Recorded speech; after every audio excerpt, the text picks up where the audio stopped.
The parched Montana air seemed to shimmer like a mirage as Asher Zimmerman guided his horse down the dusty trail toward Shoshone City. Blood crusted on his knuckles, not his own, and a week's worth of stubble darkened his jaw. He'd ridden 3 days straight after settling a score with the rustler who'd made off with 4 of his best cattle, and fatigue pulled at him like quicksand. The year was 1878, and in this corner of the Montana Territory, a man's livelihood was worth fighting for, sometimes worth dying for.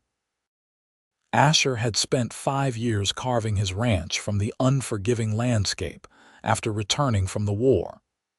At 32, the nightmares of Gettysburg had finally begun to fade, replaced by the steady rhythm of ranch life. His land sat nestled against the foothills, 20 miles outside Shoshone City, far enough from town to keep trouble at bay, but close enough when supplies were needed. The afternoon sun beat down mercilessly as Asher veered his horse toward the communal well that marked the halfway point between his ranch and town. His canteen had run dry miles back, and both he and his horse needed water before continuing. As he approached, something caught his eye, a splash of faded blue fabric against the brown earth beside the well. Drawing closer, Asher realized it was a woman, collapsed beside the wooden structure. He dismounted quickly, his exhaustion forgotten as he rushed toward the still form. Her skin was flushed with fever, lips cracked from dehydration, golden brown hair spilled from a once neat bun. "Madam," Asher gently touched her shoulder. When she didn't respond, he pressed 2 fingers to her neck, relieved to feel a pulse, though worryingly faint. Quickly, he drew water from the well, soaking his bandana before pressing it to her forehead and lips. "Can you hear me?" The woman's eyelids fluttered, revealing hazel eyes clouded with confusion before closing again. Asher looked around, seeing no wagon or horse nearby.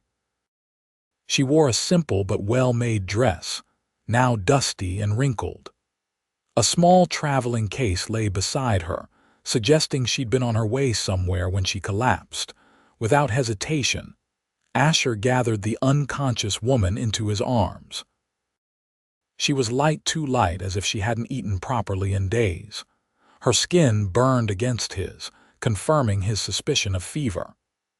The nearest doctor was in Shoshone City, a good 10 miles away, and with the sun beginning its westward descent, they wouldn't make it before nightfall. His decision made, Asher carefully lifted her onto his horse, mounting behind her and cradling her against his chest. He retrieved her small case, securing it to his saddle, then turned his horse toward home. The woman's head lolled against his shoulder as they set off, her breathing shallow but steady. "Hang on, madam," he murmured, though he knew she couldn't hear him. "Just hang on." The journey to his ranch took longer than usual with the precious cargo he carried. By the time the modest 2-story cabin came into view, twilight was painting the sky in shades of purple and gold. Asher's ranch hand, an older man named Silas, emerged from the barn as they approached. "Mr. Zimmerman." "What in heaven's name found her unconscious by the well?" Asher explained, carefully dismounting while supporting the woman. "She's burning with fever. Take care of Dusty for me," Silas nodded, taking the reins as Asher carried the woman into the house. He brought her to the spare bedroom, gently laying her on the bed before lighting the lamp on the bedside table. In its warm glow, he got his first proper look at her face. Despite the pallor of illness, she was beautiful, high cheekbones, a straight nose, and full lips currently parched by dehydration. He guessed her to be in her mid-20s, and the quality of her clothing suggested she wasn't from around these parts. No wedding ring adorned her finger. Asher hesitated, knowing what needed to be done but uncomfortable with the propriety of it. The woman's clothes were damp with sweat and dust from the trail. She needed to be made comfortable, cooled down, and given water. With a sigh, he went to fetch clean linens, a bowl of cool water, and one of his own nightshirts. When he returned, he carefully removed her boots and stockings but left her dress in place, deciding to wait until morning to send for Mrs. Caldwell from the neighboring farm to help properly tend to her. For now, he bathed her face, neck, and arms with cool water, then managed to coax a few sips of water between her lips without choking her. Throughout the night, Asher sat beside the bed, replacing cool compresses and offering water whenever she stirred. By dawn, her fever seemed to have broken, and her breathing had deepened into a more natural rhythm. Exhausted from his vigil, Asher dozed in the chair beside her bed. He woke to the sensation of being watched. Opening his eyes, he found himself looking into clear hazel ones, alert but wary. "Who are you?" Her voice was hoarse but steady. "Where am I?" Asher straightened in his chair. "Name's Asher Zimmerman. This is my ranch about 20 miles outside Shoshone City. Found you passed out by the well yesterday afternoon, madam. You had a powerful fever." The woman tried to sit up, wincing at the effort. "Shoshone City, Montana Territory." "Yes, madam, that's right." Relief washed across her features, followed quickly by caution. "I'm Hannah Wilson. I was on my way to Shoshone City when my horse was spooked by a rattlesnake, threw me and ran off with most of my belongings." She paused. "I've been walking since yesterday morning. The heat." She trailed off, looking around the room. "You brought me to your home," Asher nodded. "Couldn't leave you there, and town was too far with night coming on. I'll send for Mrs. Caldwell from the next farm over to help you get properly situated. Then I can take you into town once you're strong enough." Hannah's eyes narrowed slightly. "That's very kind, Mr. Zimmerman, but I can't impose. If you could lend me a horse, I can. No offense, Miss Wilson, but you're in no condition to ride anywhere today. That fever nearly took you." Asher stood, suddenly aware of how disheveled he must look after his own long journey and sleepless night. "Rest today.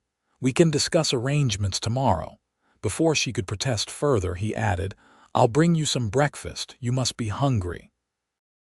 In the kitchen, Asher pumped water into the basin and splashed his face, trying to gather his thoughts. It had been years since a woman had stayed in his home, not since his mother had passed away shortly after he built this place. The responsibility weighed on him, along with a confusing mix of concern and awareness he hadn't felt in a long time. He prepared a simple breakfast of scrambled eggs and toast, along with strong coffee. When he returned to the bedroom, Hannah was sitting up against the pillows, her hair loose around her shoulders. She'd managed to smooth down her dress, though it remained creased and travel-worn. "Thank you," she said as he placed the tray across her lap. She ate slowly but with evident hunger, and color gradually returned to her cheeks. "You have a lovely home, Mr. Zimmerman." "It's not much, but it's mine," he replied. "Been working this land for 5 years now. Got about 60 head of cattle, few horses, enough to get by." Hannah nodded thoughtfully. "And Mrs. Zimmerman? Will she mind a stranger in her home?" "No, Mrs. Zimmerman," Asher said simply. "Just me and Sila's my ranch hand. He stays in the bunkhouse out back." A flash of unease crossed Hannah's face at this revelation. Asher understood immediately. A single woman under the roof of an unmarried man was scandalous by any measure, even under these circumstances. "As I said, I'll send for Mrs. Caldwell. She's a widow who lives about 3 miles east with her son and his family. She can stay here while you recover, or you can go to their farm if you prefer." Hannah seemed to weigh her options. "That's very considerate, Mr. Zimmerman. Perhaps Mrs. Caldwell could visit, but I wouldn't want to displace her from her family." She hesitated. "If you're certain it's no trouble, I would be grateful to stay until I'm well enough to continue to Shoshone City. I promise not to burden you longer than necessary." Asher nodded, relieved she wasn't insisting on leaving immediately. "It's no burden, Miss Wilson. Now, if you'll excuse me, I need to tend to my stock. Silas has been handling things alone for 3 days while I was away on business."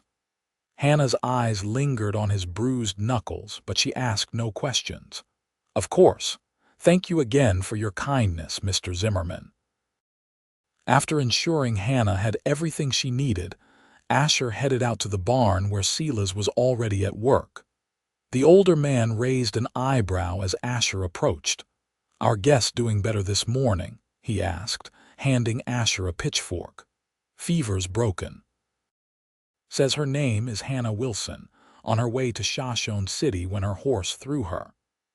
Asher began pitching fresh hay into the stalls. "Going to ride over to Caldwell's after chores and see if Mrs. Caldwell can come keep her company for propriety's sake." Silas nodded approvingly. "Wise decision. Young lady staying alone with a bachelor would set tongues wagging, even under these circumstances." He paused. "She tell you why she's heading to Shoshone?" "Didn't ask," Asher replied. "Figure that's her business." They worked in companionable silence for a while, catching up on the chores that needed doing. By mid-morning, Asher saddled a fresh horse and rode to the Caldwell farm. Mrs. Caldwell, a practical woman in her 60s with silver hair and kind eyes, agreed to come stay for a few days to help Hannah recover. When they returned to the ranch, they found Hannah sitting on the front porch, wrapped in a quilt Asher had left for her. She'd managed to wash her face and comb her hair, which now hung in a neat braid over one shoulder. She stood carefully as they approached. "Miss Wilson, this is Mrs. Caldwell from the neighboring farm," Asher introduced them. "Mrs. Caldwell, Miss Hannah Wilson. Pleased to meet you, dear Mrs." Caldwell said warmly, dismounting with Asher's assistance. "Though I'm sorry about the circumstances, Mr. Zimmerman tells me you've had quite an ordeal."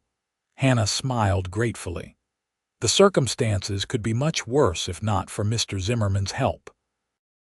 I'm feeling stronger already, though a bit unsteady still." "Well, we'll soon have you right as rain," Mrs. Caldwell assured her, taking Hannah's arm supportively.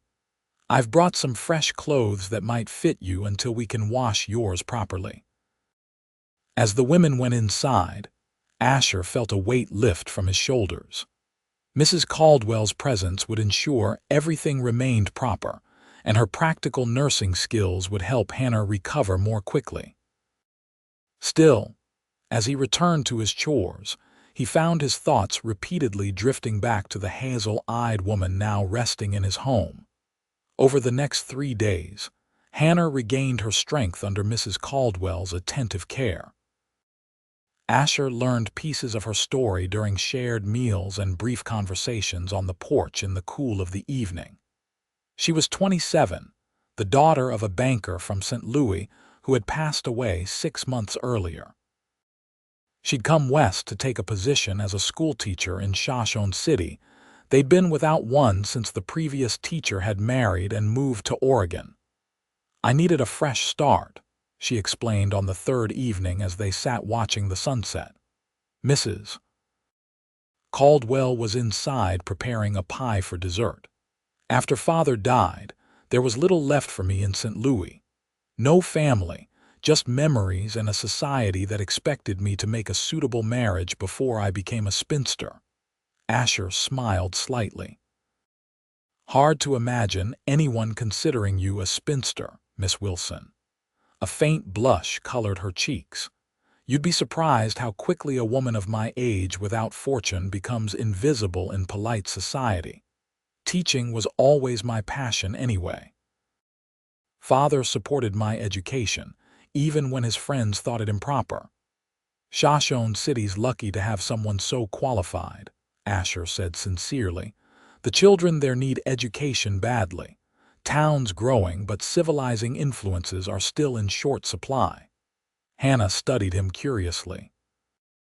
"You speak as if you value education highly, Mr. Zimmerman. That's unusual for a rancher in these parts, if you don't mind my saying so. My father was a professor before he caught gold fever and brought us west in '49, Asher explained. He made sure I had books even when we had little else. After he died, I joined the Union Army, saw enough of the world to know that knowledge matters.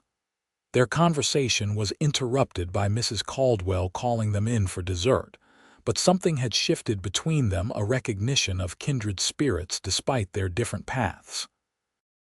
On the fourth morning, Hannah announced she felt well enough to continue to Shoshone City. School term begins in 2 weeks, and I still need to prepare the schoolhouse and find lodgings, she explained over breakfast. Asher nodded, ignoring the unexpected pang of disappointment. I'll take you in the wagon today. Your traveling case doesn't hold much. We can stop at Jensen's store to get whatever else you need. That's very kind, but I've imposed enough, Hannah protested. If you could simply lend me a horse. Nonsense, Mrs. Caldwell interrupted. After what you've been through, you shouldn't be riding alone. Besides, Mr. Zimmerman needs to get supplies from town anyway. Don't you, Mr. Zimmerman? Asher caught the pointed look the older woman gave him. Yes, madam, I surely do, running low on several things. Hannah looked between them, clearly seeing through the transparent excuse, but lacking a reasonable objection. Very well. I appreciate the escort, Mr. Zimmerman.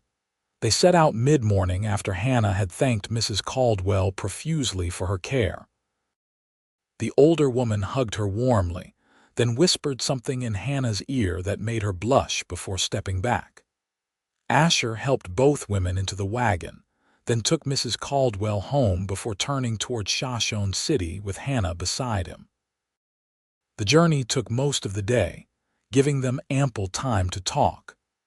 Hannah shared more about her hopes for the school, while Asher pointed out landmarks and told stories about the area's history. By the time the buildings of Shoshone City appeared on the horizon, Asher felt as if he'd known Hannah for years rather than days. Shoshone City had grown considerably in the past decade, boasting a main street with proper businesses, a small church, and even a 2-story hotel called the Pioneer. It was to this establishment that Asher drove the wagon, knowing Hannah would need lodging until more permanent arrangements could be made. The hotel owner, Mrs. Pemberton, greeted them warmly if curiously when Asher explained the situation. We've been expecting you, Miss Wilson, though you're earlier than the letter from the school board indicated. They weren't expecting you for another week. Hannah looked surprised. I left early to give myself time to prepare. Is that a problem? Not at all, dear. We've kept a room ready, knowing you were coming. It's just fortunate Mr. Zimmerman found you when he did.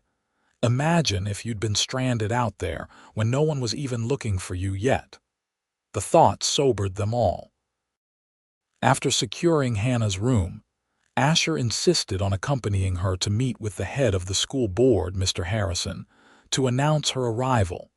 Harrison, a barrel-chested man with a gray mustache, seemed delighted that the new teacher had arrived safely, if dramatically. Miss Wilson, we're mighty relieved to see you.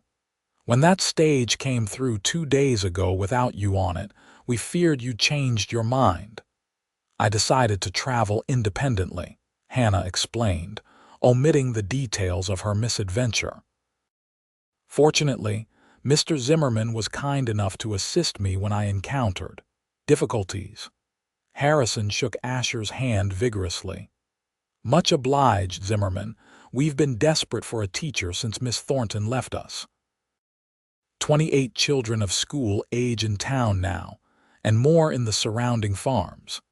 Can't have them growing up wild, especially with the territory pushing for statehood.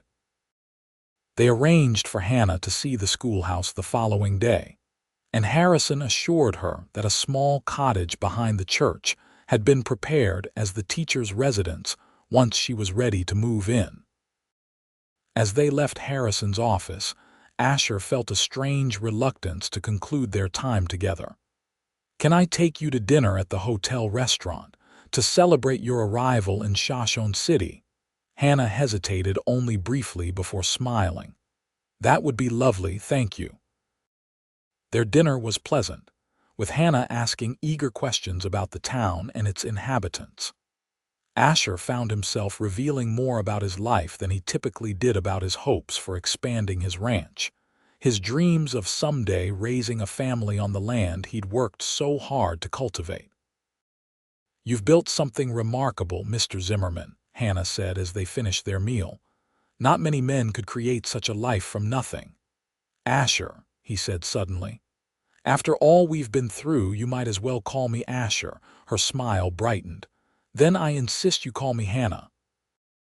They parted at the door to her hotel room, Asher promising to return the next morning to help her get settled at the schoolhouse before he returned to his ranch. "I can't thank you enough," Hannah said softly, "for saving my life, for your hospitality, for everything." "Anyone would have done the same," Asher replied, though they both knew that wasn't necessarily true in this hard country. "Will you?" Hannah paused, seeming uncharacteristically uncertain. "Will you come to town again soon?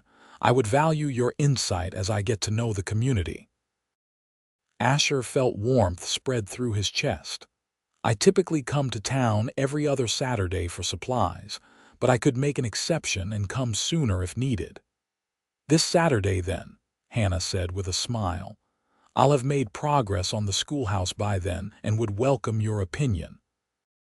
As he rode back to his ranch the next day, after helping Hannah move her few belongings to the schoolhouse and introducing her to several townspeople, Asher found himself counting the days until Saturday. 4 days seemed an eternity suddenly, though he'd gone months without visiting town in the past when ranch work demanded his attention. Silas noticed his distraction upon his return. "Miss Wilson gets settled in town all right?" he asked as they repaired a section of fence that afternoon. "Yes, seems to be adjusting well," Asher replied, hammering a nail with more force than necessary. "School board's happy to have her. She's already planning improvements to the schoolhouse." Silas hid a smile. "Planning to ride into town this weekend?" Asher glanced at him sharply. "Got supplies to pick up?" "Course you do," Silas agreed, his tone innocent. "We're running mighty low on—" "What was it again?" Asher didn't dignify that with a response, but he couldn't stop the slight upward curve of his lips. The days passed slowly, filled with the usual ranch chores. Asher found himself taking extra care with his appearance on Saturday morning, trimming his beard neatly and donning his newest shirt. Silas wisely made no comment as Asher rode out, though his knowing look spoke volumes. Shoshone City was busy when Asher arrived, the weekend bringing in folks from outlying farms and ranches. He attended to his legitimate business, first purchasing supplies, checking mail, speaking with the blacksmith about shoeing 2 of his horses the following week. Only after these tasks were complete did he make his way to the schoolhouse. He found Hannah on a ladder, hanging a map of the United States on the freshly whitewashed wall. She'd exchanged her traveling clothes for a practical but becoming blue dress, her hair pinned up neatly. She turned at the sound of his footsteps, a smile lighting her face. "Asher, I was hoping you'd come by." She climbed down carefully, brushing dust from her hands. "What do you think of the improvements so far?" The transformation of the schoolhouse was remarkable. The previously dingy room now gleamed with clean floors and walls. New chalkboards had been installed, the broken window panes replaced, and neat rows of desks arranged facing a teacher's desk at the front. "It's impressive what you've accomplished in just a few days," Asher said sincerely. "The children will be lucky to learn in such a place." Hannah beamed with pride. "Mr. Harrison arranged for the repairs I requested, and several mothers came to help clean. Everyone seems eager for proper education to begin." She gestured toward a small side room. They've even provided a modest library. The books are outdated and few, but it's a start. Asher followed her into the small room where a bookshelf held perhaps 24 volumes. I have books at the ranch, some classics my father collected. I could loan them to your library if you'd like. Hannah's eyes lit up. That would be wonderful. Good literature is so hard to come by out here. They spent the next hour discussing her plans for the school, Asher offering practical suggestions about dealing with the harsh winter months and the challenges of teaching children who might have had little previous education. Their conversation flowed easily, punctuated by laughter and moments of shared understanding that felt increasingly natural. "Have you had lunch?" Asher asked eventually. "I thought perhaps we could go to that new cafe that opened by the Mercantile." "I'd like that," Hannah replied. "Let me just gather my things." The cafe was crowded, but they found a small table by the window. Several townspeople greeted Hannah warmly as they passed, clearly having accepted her already. Asher noticed the curious glances directed their way, knowing that his presence with the new schoolteacher would fuel gossip. "You're making quite an impression on the town," he observed after they'd ordered. Hannah smiled. "People have been remarkably welcoming. Mrs. Pemberton at the hotel has introduced me to nearly everyone who's come through her doors, and Reverend Collins invited me to lead a Sunday school class if I'm willing." "And are you?" "Willing, that is. I think so. The more involved I become in the community, the better I can serve the children." She took a sip of her tea. "Though I admit, it's a bit overwhelming to be the object of so much attention. In St. Louis, I was just one of many educated young women. Here, I'm something of a novelty." Asher chuckled. "A well-spoken, educated woman who's also beautiful is bound to cause a stir in a frontier town like this one. I'd wager you've already received dinner invitations from every widower and bachelor in the county." Hannah blushed slightly. "There have been a few invitations, yes. But I've been clear that my focus is on establishing the school properly." Something in her tone made Asher wonder if there was another reason she was declining these invitations, but he didn't press. Instead, they enjoyed their meal, discussing books they'd both read and sharing stories of their respective childhoods, Hannah's privileged but lonely upbringing in St. Louis, and Asher's adventurous but precarious youth following his father's dreams across the country. After lunch, Asher walked Hannah back to her cottage. The small structure behind the church was simple but comfortable, with a front room that served as both parlor and kitchen, and a single bedroom in the back. Hannah had already added feminine touches, a colorful quilt on the rocking chair, wildflowers in a jar on the table, a few small ornaments from her previous life arranged carefully on the mantel. "It's becoming home," she said, following his gaze around the room. "Not what I was accustomed to in St. Louis, but somehow more meaningful." "Because you've chosen it," Asher suggested. "There's power in shaping your own life." Their eyes met, and for a moment, something unspoken passed between them. Hannah was the first to look away, moving to adjust the flowers in their jar. "When will you return to town next?" she asked, her voice deliberately casual. "Typically in 2 weeks," Asher replied. "But I promised to bring those books for your library." "Perhaps next Saturday," Hannah's smile returned. "I'd like that. The school term begins Monday week, so I'll have my first experiences with my pupils to share by then." As Asher rode home that evening, he found himself already anticipating their next meeting with an eagerness that both surprised and concerned him. Hannah Wilson was not like the other women he'd known, most of whom had been either hardened by frontier life or too delicate to survive it. She possessed both strength and refinement, intelligence and practicality. She was also the town's new schoolteacher, a position that came with expectations of exemplary moral character. His growing feelings for her would need to be navigated carefully, if at all. Yet the thought of not pursuing those feelings seemed increasingly impossible. The following Saturday found Asher returning to Shoshone City with a crate of books carefully packed in his wagon. He'd selected a variety Shakespeare, Dickens, some poetry collections, and a few adventure tales that might appeal to the older boys who often resisted education.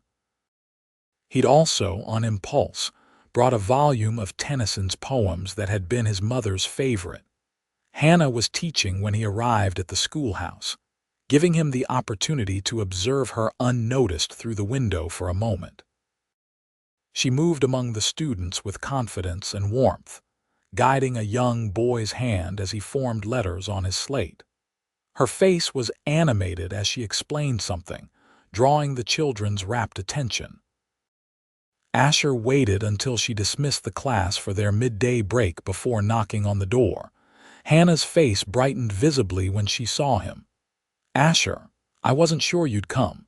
She hurried to the door, smoothing her skirt self-consciously. "Promised books for your library, didn't I?" He gestured to the crate in his wagon. "Brought a fair selection that might be useful." With Hannah's direction, he carried the crate inside and began unpacking the volumes onto the library shelves. She exclaimed over each title, clearly delighted with the additions to her meager collection. "These will make such a difference," she said, running her fingers gently over the leather binding of the Dickens novel. "Most of these children have never had access to books beyond basic readers and the Bible." When he revealed the Tennyson, bound in faded blue cloth with gold lettering, Hannah fell silent. She took it carefully, opening to the inscription on the flyleaf. "To my beloved wife, Elizabeth, may these words speak when mine fail." James Zimmerman, 1846. "This was your mother's," Hannah said softly. "Asher, I can't accept this as a loan. It's too precious." "Which is why I want it somewhere it will be appreciated," he replied. "It's been sitting on my shelf gathering dust. My mother would have wanted it to inspire a love of poetry in others." Hannah held the book close to her chest. "I'll take special care of it. Perhaps I'll read from it on Friday afternoons as a special treat for the students." They spent the next hour reorganizing the library, with Hannah sharing stories of her first week of teaching. Her eyes sparkled as she described the children's progress and her plans for their education. "Even Mr. Harrison was impressed when he visited yesterday," she said. "He's approved my request for additional supplies and has promised to consider a small expansion next year if enrollment continues to grow." "The town's fortunate to have you," Asher said sincerely. "Not many would bring such dedication to a position that offers little reward beyond the satisfaction of the work itself." Hannah looked at him thoughtfully. "Isn't that true of ranching as well? You work from dawn until dusk, facing weather and predators and 1,000 other challenges, with no guarantee of success." "True enough," Asher acknowledged with a smile. "Though I'd argue that watching a herd of healthy cattle grazing on land you've cultivated offers its own kind of satisfaction." "I'd like to see your ranch properly someday," Hannah said. "That day by the well, and then while recovering, I didn't fully appreciate the work you've done there." Asher hesitated only briefly. "You'd be welcome anytime. Mrs. Caldwell asks after you regularly. She'd be delighted to have you visit." "Perhaps when school breaks for harvest." "I'd like that," Hannah replied, her cheeks coloring slightly. Their conversation was interrupted by the return of her pupils, chattering and laughing as they filed back into the schoolroom. Asher took his leave, promising to return in 2 weeks' time, though privately he wondered if he could wait that long. As summer progressed into autumn, Asher's visits to Shoshone City became more frequent. Each time, he made a point of spending time with Hannah bringing books, helping repair things around the schoolhouse, or simply sharing meals and conversation. They established a comfortable routine, with Asher arriving after school hours on Saturday and often staying through Sunday, attending church services where Hannah now led the children's portion. The townspeople observed their growing friendship with interest. Some, like Mrs. Pemberton and Reverend Collins, seemed to approve of the match. Others, particularly mothers with unmarried daughters or widowed women of suitable age, were less enthusiastic about the eligible rancher's obvious preference for the schoolteacher. Sheriff Maxwell, a gruff but fair-minded man who had known Asher for years, pulled him aside one Sunday after church. "You're spending a lot of time with Miss Wilson these days, Zimmerman." Asher met his gaze steadily. "I am. She's well respected in this community. Important position teaching our young ones." "I'm aware of that, Sheriff." Maxwell studied him for a moment. "Just making sure your intentions are honorable. Wouldn't want any whispers tarnishing her reputation." Asher straightened. "My respect for Miss Wilson is absolute. I would never do anything to compromise her standing in this community." The sheriff nodded, satisfied. "Good man. Just doing my duty to look out for her, seeing as she has no family here to do so." The conversation troubled Asher as he rode home that evening. He hadn't formally declared his intentions to Hannah, though his feelings had deepened considerably over the past months. The easy friendship between them had evolved into something more profound, at least on his part. But Hannah's position as schoolteacher complicated matters. Any serious relationship would be scrutinized by the entire community, and any misstep could threaten her hard-earned place in Shoshone City. Meanwhile, Hannah was facing similar questions. Mrs. Pemberton had taken a maternal interest in the young teacher and didn't hesitate to offer advice during their weekly teas. "Mr. Zimmerman is quite taken with you, my dear," she observed one October afternoon as they sat in the hotel's private parlor. "And unless I'm mistaken, you return his regard." Hannah concentrated on her teacup. "Mr. Zimmerman has been a good friend. We share many interests." "Indeed," Mrs. Pemberton said dryly. "Interests that bring him to town far more often than his ranch business requires." She leaned forward. "Hannah, may I speak frankly?" At Hannah's nod, she continued, "You're an educated woman who has created a respectable life here.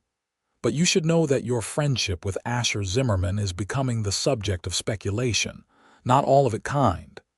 Hannah's cheeks flushed. "We've done nothing improper." "Of course not. But small towns thrive on gossip, and a single woman in your position must be especially careful of appearances. If Mr. Zimmerman's intentions are serious, it would be better for all concerned if they were made official." That evening, Hannah sat by her cottage window, watching the sunset and considering Mrs. Pemberton's words. She had come to Shoshone City seeking independence and purpose after years of living under her father's protection. The school provided both, along with the respect of the community. Was she willing to risk that for feelings she wasn't even sure were reciprocated? Yet when she was honest with herself, Hannah knew her heart had made its choice weeks ago. From that first moment of waking to find Asher watching over her, something had shifted in her carefully ordered world. His quiet strength, his intelligence, his unexpected gentleness all had combined to breach the walls she'd built around her heart after watching her mother die and her father retreat into grief and work. Asher was due to visit the following day. Hannah resolved to gauge his feelings more carefully, to determine if what she sensed between them was genuine or merely wishful thinking on her part. When Asher arrived the next afternoon, Hannah was just dismissing a meeting with several parents. They nodded respectfully to Asher as they left, though Hannah noticed Mrs. Thorne's speculative glance between them before she hurried away. "Is this a bad time?" Asher asked, sensing her distraction. Hannah shook her head. Not at all. We were just finalizing plans for the Harvest Festival next week. The children will be performing recitations. She smiled. You'll come, won't you? Wouldn't miss it, Asher assured her. He seemed unusually serious today, a certain tension in his shoulders that hadn't been there before. I thought we might take a walk if you're not too tired. The aspens along the creek are turning gold. They walked in comfortable silence for a while, following the path that led from town toward the winding creek. The afternoon sun cast long shadows across the trail, and a cool breeze carried the scent of approaching winter. Is something troubling you, Asher? Hannah finally asked. You seem preoccupied today. He glanced at her, then back at the path. Sheriff Maxwell had some words with me last Sunday.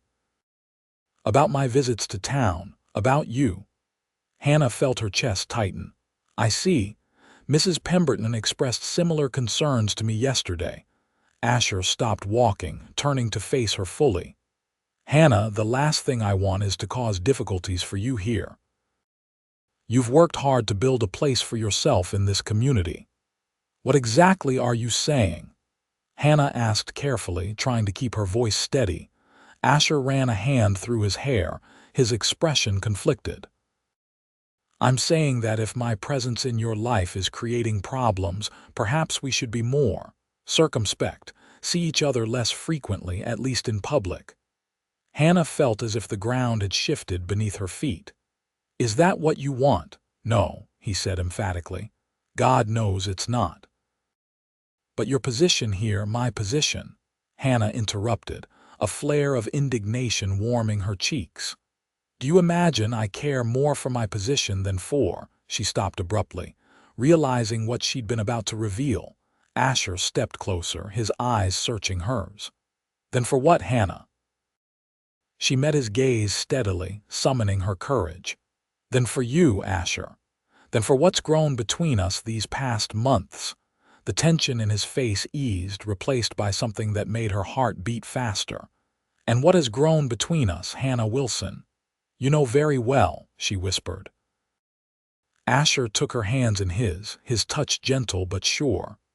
I need to hear you say it, because I've been falling in love with you since I found you by that well, and I need to know if I'm alone in this. Hannah's breath caught. You're not alone. I've tried to be sensible, to remember why I came here and what I hope to accomplish, but loving you wasn't something I could reason away. The smile that transformed Asher's face was like sunrise breaking over the mountains. He drew her closer, one hand coming up to cup her cheek. May I kiss you, Hannah? I've been wanting to for months. Instead of answering, Hannah rose on her toes and pressed her lips to his. The kiss was tender at first, a gentle exploration, before deepening into something that made her cling to his shoulders for support. When they finally parted, both were breathless. Well, Asher said, his voice rough with emotion, I guess that settles Sheriff Maxwell's concerns about my intentions. Hannah laughed softly, and Mrs. Pemberton's as well. They continued their walk, hands entwined, discussing what this change meant for them. Asher was adamant that they proceed properly, with full respect for Hannah's position in the community. I'd like to speak with the school board, he said as they turned back toward town. Make my intentions clear so there can be no misunderstanding. Hannah squeezed his hand.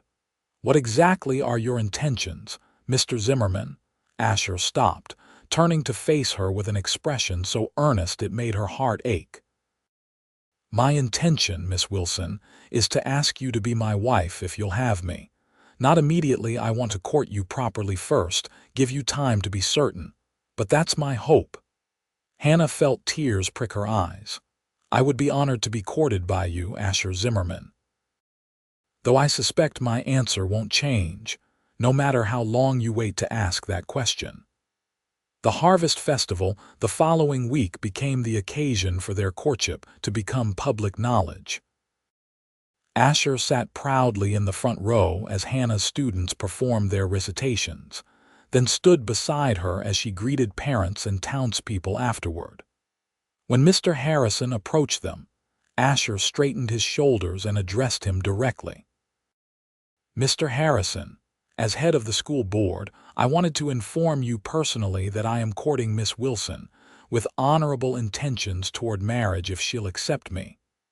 Harrison looked between them, his expression thoughtful. "I suspected as much from your frequent visits, Zimmerman. Miss Wilson has proven herself an excellent teacher. The board would naturally prefer she complete the school year." "Of course," Hannah interjected. "I have no intention of abandoning my students mid-term." Harrison nodded, satisfied. "Then you have the board's blessing for what it's worth. A married teacher isn't ideal, but given your dedication and the improvements you've made to our school, we'd be fools to object." Word spread quickly through the small town. Most reactions were positive. Asher was well respected, and Hannah had earned the community's goodwill through her work with their children. A few disappointed suitors nursed private regrets, but none voiced them publicly. Their courtship proceeded with proper decorum, though the memory of that first passionate kiss sustained them through the necessary proprieties. Asher visited every weekend, often joining Hannah for Sunday dinner at Mrs. Pemberton's table. During the week, they exchanged letters, brief notes from Hannah about her day's teaching, longer reflections from Asher about his life on the ranch and his hopes for their future. As winter descended on Montana, blanketing the landscape in white and making travel more difficult, Asher arranged to stay in town from Saturday to Monday most weekends. He took a room at the Pioneer, enduring Mrs. Pemberton's knowing smiles as he paid for his lodging. These extended visits allowed them more time together, always chaperoned but increasingly comfortable in their shared affection. They read together by the fire in Hannah's cottage, with Mrs. Pemberton knitting discreetly nearby. They attended community gatherings where Asher proudly introduced Hannah as his intended, though no official proposal had yet been made. It was during a particularly harsh blizzard in January, when Asher had been stranded in town for 3 days, that their plans solidified. The school had been closed due to the weather, and Hannah had spent the time helping Asher draft plans for modifications to his ranch house. "The upstairs could be expanded here," she suggested, pointing to the rough sketch he'd made, "to allow for additional bedrooms someday." Asher smiled, knowing she meant for children. "The kitchen needs to be enlarged as well, and perhaps a proper parlor where you could receive visitors." Hannah leaned against his shoulder, conscious of Mrs. Pemberton dozing by the fire. "It sounds wonderful. Though I'd be happy in a one-room cabin as long as it was with you." Asher turned to face her, taking her hands in his. "I've been thinking, Hannah. The school term ends in May. What would you say to a June wedding, early summer before the ranch gets too busy with calving and summer grazing?" Hannah's eyes widened.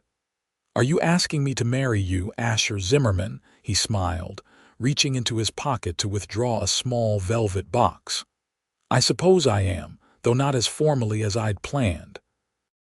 I wanted to wait for better weather, take you up to the overlook above the ranch where you can see all the way to the mountains, but I find I'm tired of waiting." Opening the box, he revealed a delicate gold ring set with a small diamond. "It was my mother's. I had it sized for you last time I was in Helena." His voice grew serious. "Hannah Wilson, from the moment I found you by that well, something changed in my life. You brought light and learning and love back into a world that had grown too solitary. Will you do me the great honor of becoming my wife?" Tears spilled down Hannah's cheeks as she nodded. "Yes, Asher, yes, with all my heart." He slipped the ring onto her finger, then kissed her tenderly, mindful of their sleeping chaperone. "June, then. After the school term, June," Hannah agreed, admiring the ring on her hand. "Though it feels an eternity away." The blizzard eventually passed, allowing Asher to return to his ranch. The months that followed were busy ones, Hannah continuing her teaching while planning their wedding with Mrs. Pemberton's enthusiastic assistance, Asher making the promised improvements to his ranch house with Sela's and hired help from town. Letters flew back and forth between them during their separations. Asher wrote of the new furniture he'd ordered from Helena, the vegetable garden he'd expanded in anticipation of Hannah's excellent cooking, the books he'd added to the small library he'd created for her in what had been his father's study. Hannah, in turn, shared her excitement about the wedding plans, her hopes for continuing some form of teaching even after marriage, perhaps taking on students from neighboring farms who couldn't attend the town school regularly, and her growing friendship with Mrs. Caldwell, who had appointed herself Hannah's advisor on all matters related to ranch life. Spring arrived with its usual Montana fickleness, warm days followed by sudden snow, then sunshine again. The school year progressed successfully, with Hannah's students showing remarkable improvement in their studies. When Mr. Harrison approached her about the following term, she declined gently, but suggested a friend from her teaching college in St. Louis who might be interested in the position. "I'll miss teaching in the schoolhouse," she told Asher during his visit that weekend, "but I'm excited about our plans for classes at the ranch. Those children from outlying farms deserve education too." Asher kissed her hand where his mother's ring now rested permanently. "You'll be a wonderful teacher wherever you are, and a wonderful wife too, I expect." As May approached, wedding preparations intensified. Hannah ordered fabric for her wedding dress, which Mrs. Pemberton and several other ladies from town helped her sew. Asher commissioned a special wedding gift from the blacksmith, a personalized bell for Hannah to call her ranch students to lessons, inscribed with Wilson Zimmerman School, ESD, 1878. The school term ended with a special exhibition where Hannah's students demonstrated their learning for the community. Parents marveled at the progress their children had made, and the school board presented Hannah with a leather-bound journal as a token of their appreciation. Mr. Harrison's speech acknowledged her upcoming marriage with genuine well wishes, though he couldn't resist adding, "Shoshone City's loss is the Zimmerman Ranch's gain. We can only hope Mrs. Zimmerman will continue to share her educational gifts with our community in new ways." Hannah was touched by the community support. Many of her students cried at the thought of her leaving, though she assured them she would still see them in town and at church. The new teacher, Miss Alina Grant, had arrived from St. Louis and would begin the fall term. Hannah spent her final weeks in the schoolhouse, helping Miss Grant acclimate to frontier life and the particular needs of Shoshone City's diverse student population. June dawned bright and clear, the Montana landscape bursting with wildflowers and promise. Hannah spent her last night as a single woman in her cottage, surrounded by Mrs. Pemberton and several other women who had become dear friends during her time in Shoshone City. "Are you nervous, dear?" Mrs. Pemberton asked as they prepared for bed.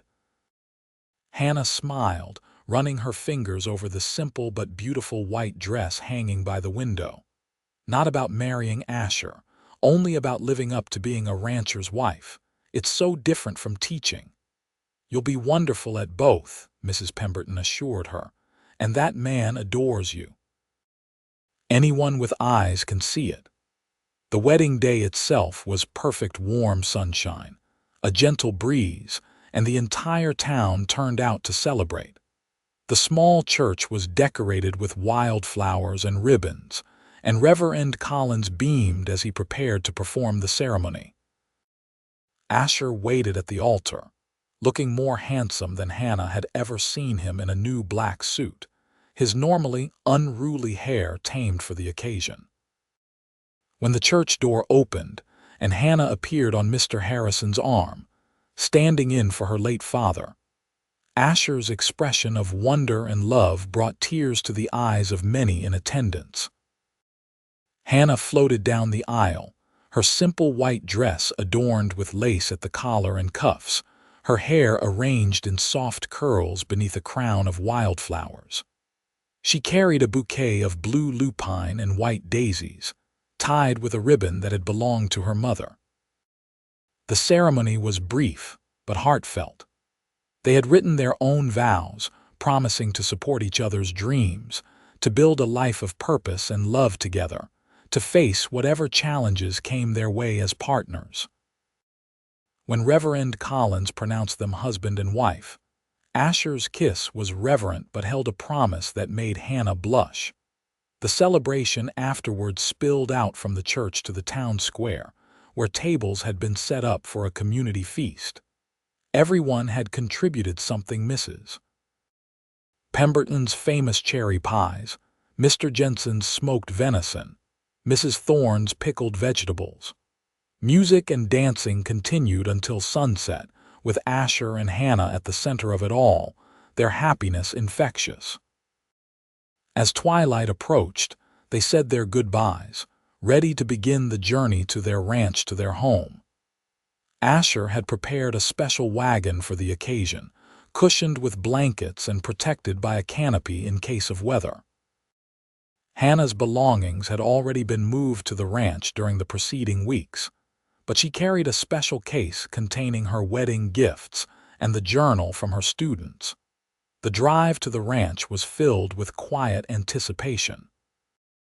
Hannah leaned against Asher's shoulder, his arm secure around her waist, as they spoke of their hopes for the days ahead. The ranch house came into view as the first stars appeared in the sky windows, glowing with welcoming light. A tendril of smoke from the chimney suggesting a fire ready for their arrival. Silas had prepared everything perfectly before making himself scarce to give the newlyweds privacy. A simple supper waited on the stove. The house was immaculate, and a vase of wildflowers graced the kitchen table alongside a bottle of champagne that must have cost Silas a pretty penny to procure in this remote location. "Welcome home, Mrs. Zimmerman," Asher said softly as he carried Hannah across the threshold. The traditional gesture seemed right for this moment, this beginning. Hannah looked around at what would now be her home, the solid furniture, the bookshelves already filled with their combined collections, the curtains she had sewn weeks earlier now hanging at the windows. Everything spoke of permanence, of roots being put down, of a future being built together. "It's perfect," she whispered, her arms tightening around Asher's neck. "Absolutely perfect." Asher set her gently on her feet but kept his arms around her. "It wasn't before, not really, it was just a place I lived. You make it a home, Hannah." Their kiss was different now, unhurried, belonging to them alone with no need for propriety or restraint. When they finally parted, both were breathless. "Should we have something to eat?" Hannah asked, though food was far from her mind. Asher smiled, the look in his eyes making her heart race. "Later, I think."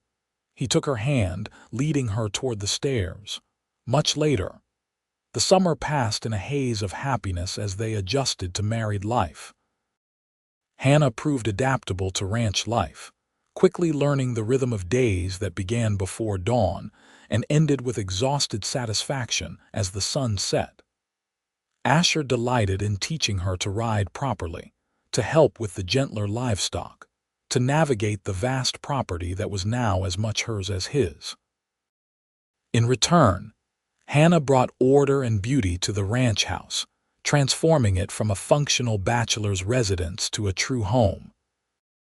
She planted a flower garden beside the vegetable patch, arranged their books by subject in the study, and established a regular pattern of meals that brought structure to days otherwise dictated by the needs of the ranch. By August, they had settled into a comfortable routine. Asher managed the ranch with Silas and 2 additional hands they'd hired as the operation expanded. Hannah divided her time between household management and preparing for the small school she planned to open in the fall for children from neighboring ranches. They had converted an unused outbuilding into a tidy classroom, furnished with desks Asher had built, and books donated by families eager for their children to receive education. They rode into Shoshone City every other Sunday for church, staying afterward to visit with friends and check on Hannah's former students. The new teacher, Miss Grant, was adjusting well, though she often sought Hannah's advice about particular children or curriculum questions. During one such visit in late September, Hannah felt unusually tired. The short ride from the wagon to the church left her breathless, and during the service, a wave of dizziness forced her to lean heavily against Asher's side. "Are you all right?" he whispered, concern evident in his voice. Hannah nodded, not wanting to disrupt the service, but the dizziness returned during lunch at Mrs. Pemberton's. When she excused herself and nearly fainted in the hallway, Asher insisted on taking her to see Dr. Miller immediately. The doctor examined her thoroughly, asking questions about her symptoms and habits. When he finished, he smiled warmly. "Mrs. Zimmerman, I believe congratulations are in order. You're expecting a child, probably due in early spring." Hannah's hand flew to her mouth, tears filling her eyes. Asher, who had refused to leave her side during the examination, seemed frozen in place. "A baby," he finally managed. "You're certain, doctor?" "As certain as one can be at this stage," Dr. Miller confirmed. "All the signs are present, Mrs. Zimmerman should take extra care, rest when tired, eat well, avoid heavy lifting. But she appears to be in excellent health otherwise." They rode home in a daze of joy, making plans and sharing dreams for their child. Asher was already designing a cradle in his mind, while Hannah contemplated adjustments to her school schedule to accommodate the baby's arrival. "We should wait to tell everyone until Christmas," Hannah suggested as they neared the ranch. "By then, there will be no doubt." Asher agreed, though his excitement made keeping the secret difficult. He became even more protective of Hannah, insisting she rest frequently and enlist more help with household tasks. Silas, observing these changes with a knowing eye, said nothing but began bringing wild strawberries and fresh cream to the house regularly, claiming they were just extras from his own meals. The months passed quickly. Hannah's small school opened with 8 students ranging from 6 to 14 years old, meeting 3 days a week in the converted outbuilding. Despite her growing fatigue, she found tremendous satisfaction in teaching again, especially when able to tailor her approach to each child's needs without the constraints of a larger classroom. Asher completed the nursery adjoining their bedroom, painting the walls a soft yellow and installing a window seat where Hannah could sit with the baby to enjoy the morning sun. He fashioned a rocking chair for late-night feedings and a chest for the tiny clothes that began arriving as gifts from friends in town once their news was officially announced at Christmas. Winter brought heavy snow and bitter cold, making travel difficult. Hannah's school took a brief hiatus in January when the trails became impassable, but she used the time to prepare lessons for after the baby's arrival, determined to continue teaching in some capacity.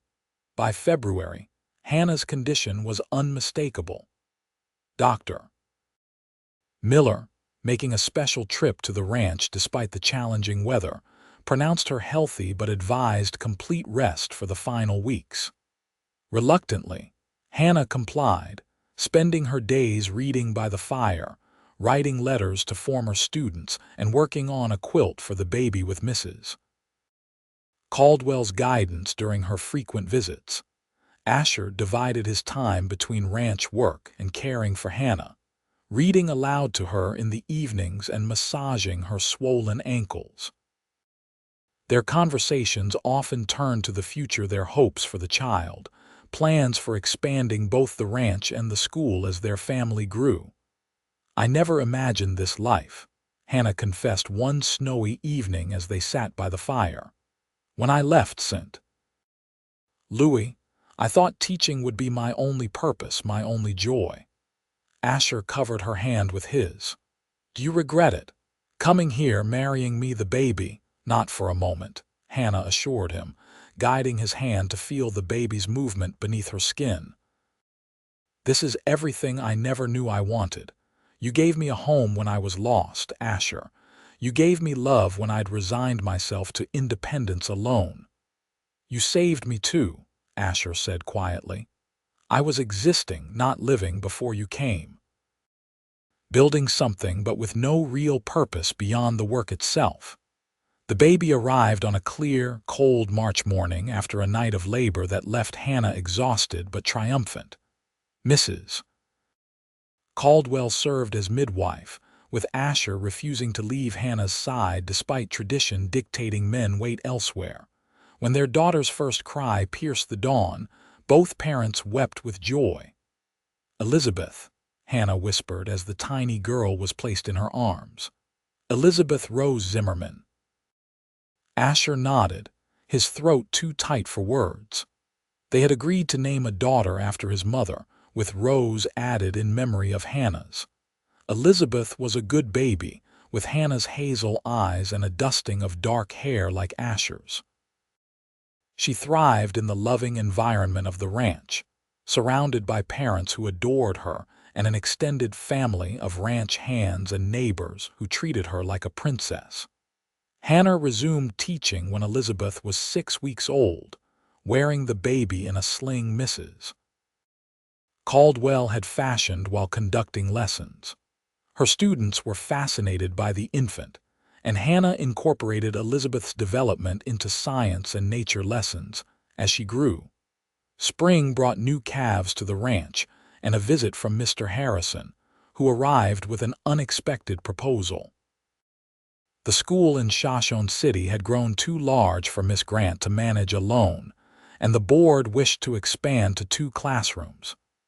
"We'd like you to consider teaching the older students, Mrs. Zimmerman," Harrison explained as they sat in the parlor, Elizabeth sleeping peacefully in her cradle nearby. 3 days a week, leaving the younger ones to Miss Grant.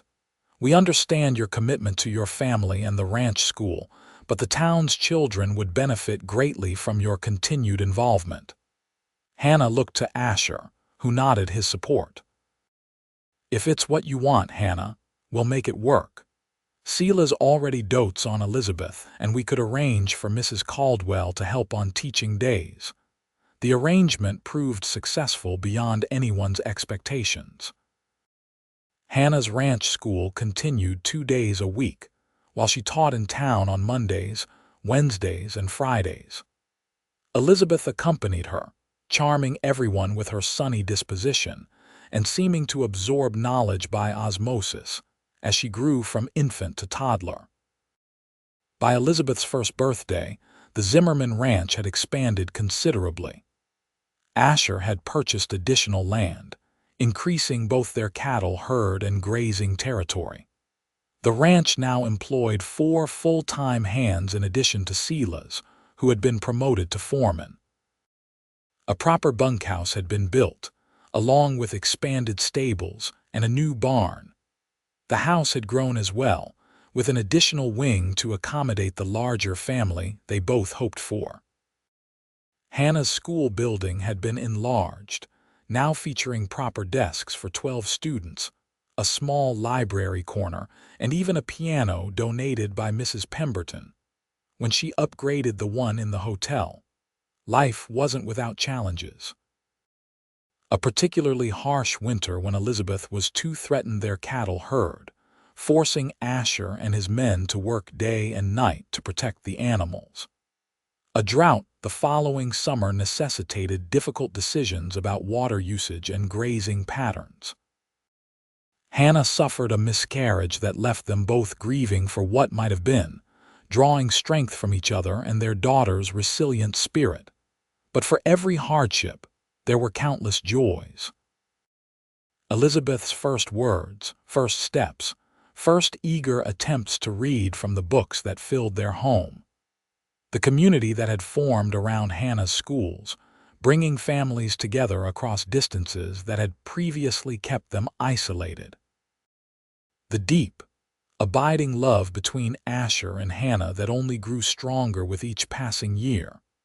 On the 5th anniversary of the day Asher found Hannah by the well, they rode out together to that spot, Elizabeth secured in front of Asher on his horse. The well was still there, now improved with a proper cover and windlass, serving as a watering stop for travelers between ranches and town. "It seems like another lifetime," Hannah said, looking at the place where she had collapsed that hot summer day. "I was so determined to make my own way, to prove I didn't need anyone." Asher smiled, helping Elizabeth down to pick wildflowers nearby. "And I was equally determined to remain self-sufficient, convinced that my life was complete with just my land and my work." Hannah leaned against him, watching their daughter arrange her bouquet with serious concentration. "How wrong we both were, or how right," Asher suggested. "Right to be exactly where we were meant to be when we were meant to be there." He kissed her temple gently. "I found you here, carried you home, and couldn't bear to let you leave. Best decision I ever made." "For both of us," Hannah agreed. "For all three of us," she added, placing his hand on her abdomen where their second child, a son, she somehow knew had just begun to grow. Asher's eyes widened, then filled with tears of joy. "Really? You're certain?" Hannah nodded, her own eyes shining. "Dr. Miller confirmed it yesterday, due in winter this time." Elizabeth ran to them then, proudly displaying her collection of purple and yellow blossoms. "For Mama," she announced, thrusting them toward Hannah. "Pretty like you." As they rode home together, the setting sun painting the Montana landscape in golden light, Asher reflected on the extraordinary chain of events that had led to this moment. A desperate journey, a chance encounter, a woman too stubborn to give up and a man too honorable to turn away. From those beginnings had grown this life rich beyond anything he could have imagined, blessed beyond anything he deserved. Their son, James Asher Zimmerman, arrived during a December snowstorm, with Mrs. Caldwell again serving as midwife and Elizabeth, helping by fetching clean towels and singing to her mama. Like his sister, he was healthy and strong, with Hannah's golden brown hair but Asher's deep blue eyes. The years that followed brought more children, twin girls, Sarah and Rebecca, 3 years later, and finally another boy, Michael, when Elizabeth was 10. The Zimmerman Ranch became known throughout the territory for its prosperity, hospitality, and the educational opportunities it provided through Hannah's schools. Elizabeth followed in her mother's footsteps, attending normal school in Helena before returning to teach alongside Hannah.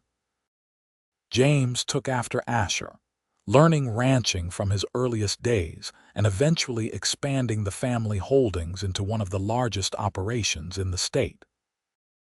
The twins pursued musical interests, with Sarah becoming a concert pianist who performed throughout the West, while Rebecca composed pieces inspired by the Montana landscape. Michael, the youngest, combined his parents' talents by studying agricultural science and later establishing an experimental farm that introduced innovative techniques to the region. Through it all, Asher and Hannah remained at the heart of the family and the community, their love story becoming something of a legend in Shoshone City. Young couples were counseled to find a love steady as the Zimmermans, and children learned in school about the educated young woman from St. Louis who had fainted by a well and been carried home by a rancher who never let her leave. On their 40th anniversary, with their children, grandchildren, and half the county in attendance, Asher and Hannah stood together on the porch of the home they had built, both gray-haired but still straight-backed and clear-eyed. "If I had to do it all again," Asher said quietly, for her ears alone, "I wouldn't change a thing. Not one moment from the first time I saw you lying there by that well." Hannah squeezed his hand, the gold ring he'd placed there so many years ago still shining on her finger. "Nor would I. Every step of the journey brought us here, together. Every hardship made the joy sweeter." As the sun set on the land they had tamed and loved together, Asher kissed his wife with the same tenderness he had shown on their wedding day. Around them, their legacy continued to grow in their children, their schools, their ranch, and the countless lives they had touched through their union. From a chance encounter born of desperation had grown a love that transformed not just two lives but an entire community, proving that sometimes the greatest journeys begin with a simple act of kindness, a helping hand extended, a stranger carried home, a heart open to possibilities never before imagined.